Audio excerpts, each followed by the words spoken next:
Hello friends, welcome to my channel. நம்ம இன்றைக்கி மதியமான Roman 4 பார்க்க போகிறோம். ரோமன் 4 பார்த்திங்கன்னா நமக்கு ஒரு பாடத்தோட எஸ்ஸே கொடுத்துருப்பாங்க. ஒரு 4 எஸ்ஸே கொடுப்பாங்க. அதில் ஏதோ ஒரு எஸ்ஸே எழுதுனா போதும். ஒரு எஸ்ஸே எழுதினாலும் நமக்கு பார்த்திங்கன்னா 10 மார்க் கிடைக்கும். இப்போ இதில் பார்த்திங்கன்னா ஃபஸ்ட்டு இதை எஸ்ஸே என்ன கேட்டிருக்காங்கன்னு பார்த்தீங்கன்னா விஸ்வாமித்ரா யாக், விஸ்வாமித்தரோடைய யாகம் பற்றி கேட்டிருக்காங்க. विश्वामित्र बड़े तपस्वी और क्रोध थे। एक दिन राजा दशरथ के दरबार में आया और बोला. அவர் பெரிய தபஸ்வி, அதே டைமில் கொஞ்சம் கோபக்காரர். அவர் தசரதனோட சபைக்கு வராரு. कुछ राक्षसों मेरे याग को पिकटता है. राक्षस के लिए रक्षा के लिए राम और लक्ष्मण को मेरा சாத் பேஜியே, என்னோட யாகத்தை கேட்குறாங்க. அவங்களுக்கு 2 பாதுகாப்பு கொடுக்க எனக்கு ராமரையும் லக்ஷ்மணரையும் அனுப்ப சொல்லி விஸ்வாமித்தர் கேட்குறாரு. ராஜா தசரத் கா கமரக்கையே, பயந்துட்டார் அவர்.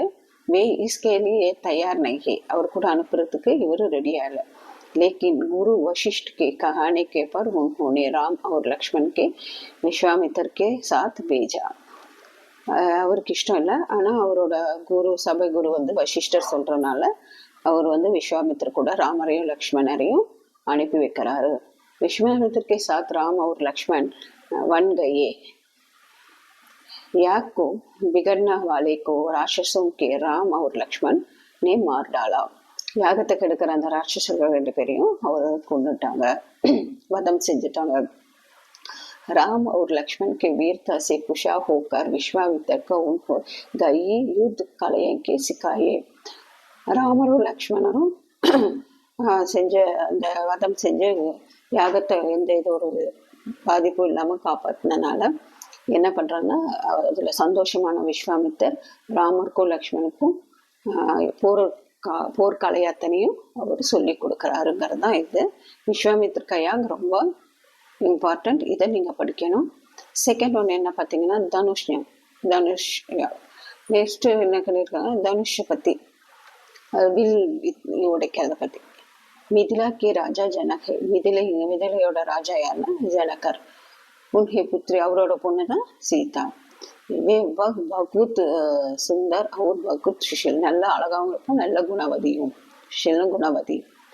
ஜனக் अपने पुत्री के लिए वीर वर चाहते हैं. அவங்களுக்கு ஒரு நல்ல வீரனா வரணும் அப்படின்னு அவர் ஜனக் கே பாஸ் ஏக் புராணா தனுஷ்டா, அவர்கிட்ட பழைய கால ஒரு வில் இருந்தது.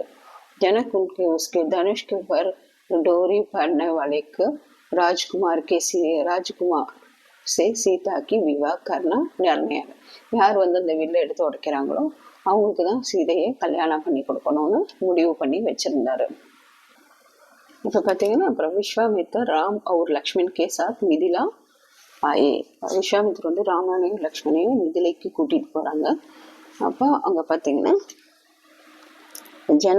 ஜனக்கே உன்கா स्वागत किया. அவர் ஜனகன் மகாராஜா இவங்களை வரவேற்கிறாங்க. दूसरे दिन का बारे सभा में श्री रामचंद्र राम ने धनुष का आसानी से उड़ाया और डोरी खींचते तो धनुष के 2 टुकड़े हुए. विल्ला எடுத்து 2 உடைச்சிடறாரு. जनक खुशा होकर राम और सीता विवाह का बड़े धूमधाम से करवाया. मिथिला में ही भरत की विवाह मांडवी से, लक्ष्मण का विवाह उर्मिला से और शत्रुघ्न का विवाह से शुरुकृति से हुआ. ஒவ்வொருத்தருக்கும் அப்படியே வரிசையாக எல்லாருக்கும் கல்யாணம் ஆயிடுது. இதுதான் இந்த பேராகிராஃபு. யார் கல்யாணம் பண்ணாங்க அப்படிங்கிறது. நெக்ஸ்ட் தேர்ட் ஒன் பார்த்தீங்கன்னா மந்தாராக்கா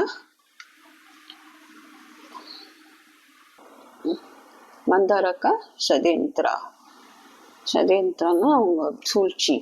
இப்போ இதில் பார்த்தீங்கன்னா दशरथ अपनी छोटी रानी कैकेयी को बहुत प्यार करते थे. मंदारा कैकेयी की प्यारी दासी है. मंदारा का गुवट और कुटिल स्वभाव थी. राम के राज तिलक के तैयारी के बाद सुनकर मंदारा की ईर्ष्या करने लगे. वह कैकेयी से बोला, रानी राम राजा बेने का उसकी माता कौशल्या राजमाता बनाएंगी.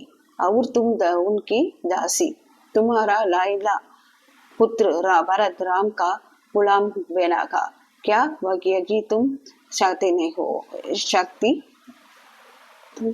சக்தி அவ என்ன சொல்றான்னா, ராமர் வந்து பட்டாபிஷேகத்தை பத்தி கேள்விப்பட்டோன்னு போய் கைகை கிட்ட சொல்ற, மந்தாரா நீங்க வந்து ராமர் வந்து பட்டாபிஷேகம் ஆயிட்டா அவங்க அம்மா வந்து கௌசல்யா ராஜமாதா ஆயிடுவா, நீ அவங்களுக்கு வேலையாள் ஆயிடுவ, உன்னுடைய பையன் வந்து அவங்களுக்கு அடிமை ஆயிடுவான் அப்படிங்கிற மாதிரி போய் மந்தாரா கைகை கிட்ட சொல்லிடுறாங்க.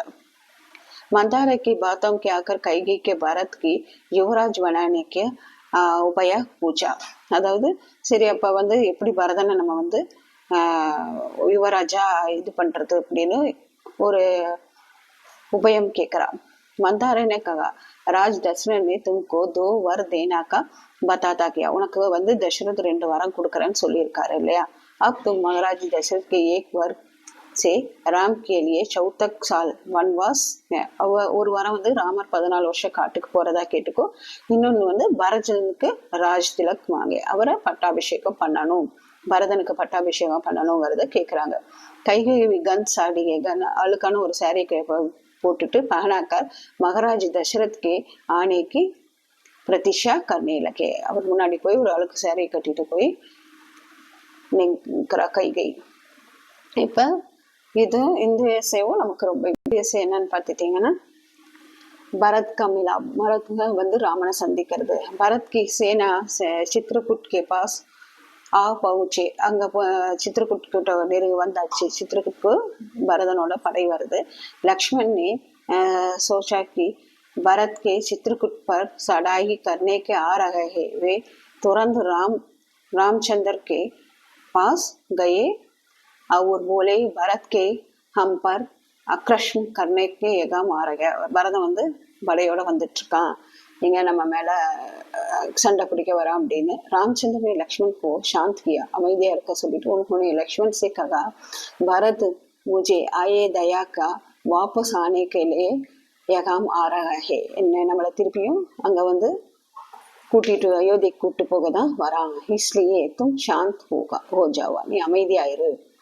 भरत रामचंद्र के पास आए और उनके पैरों के पर सिर गए, और தலைவனை காலில் விழுந்து राम ने भरत को उड़ाकर गले के लगा किया, அவரை பரதன் எந்திரிச்சு ராமரை கட்டி பிடிச்சு சொல்றாரு.